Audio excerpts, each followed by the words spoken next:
Tell us about the creation of this release and where the story and stuff is coming from, because this is very deep. Well, thanks you. It's for me, the Dark Asylum kind of represents not just metaphorically this place, which is this cathedral that's kind of abandoned, turned into an asylum, but it also kind of it's a metaphor for our minds. Each individual that's reading this or listening to the songs, it's sort of a metaphor for getting captured or lost inside your own mind. And I think nowadays, with everything going on with a lot of mental health issues, it was just a good kind of thing to touch on for me personally and the band. And, we have 12 different stories on this record that are kind of all encapsulated within this asylum. And we hope the listener finds something in one or two of them or all of them to kind of relate to. And at the end of it, we want people to also see there's just some kind of exit ramp. There's some kind of sanctuary for any kind of issues they might have.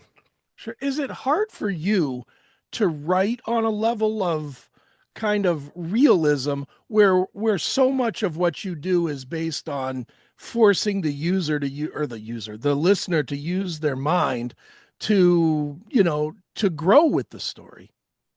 I think over the years we've learned our fans, we our fans are they kind of understand the approach that we have when it comes to lyrics and the way we kind of wrap a lot of metaphoric things in real life with fantasy or like this record is kind of based Victorian age and but it's still relatable. It's still there's still gothic romance, there's darkness, there's light at the end of the tunnel.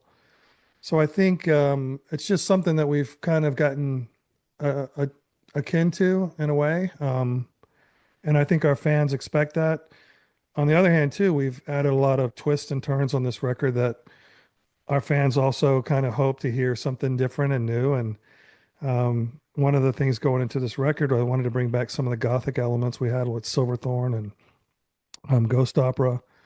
Sure. Also, I was listening to our very first album, which was, I don't know, 30 plus years ago. Right. And it has some like acoustic folk influences stuff on it. So I brought some of that back on this record. So it was really fun to actually kind of go back, listen to some of the old stuff, and then create something new and also include some of the older elements into the record. Right on. For you creatively, where is that line between giving the fans what they expect and being creatively growing? Because I know how you guys are. You artists, A, you're never satisfied with anything you do more than 10 minutes after you do it.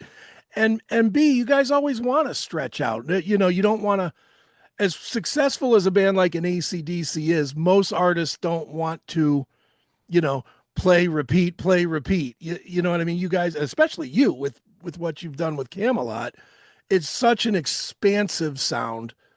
Where is that line for you between satisfying what people want and feeling creatively fulfilled?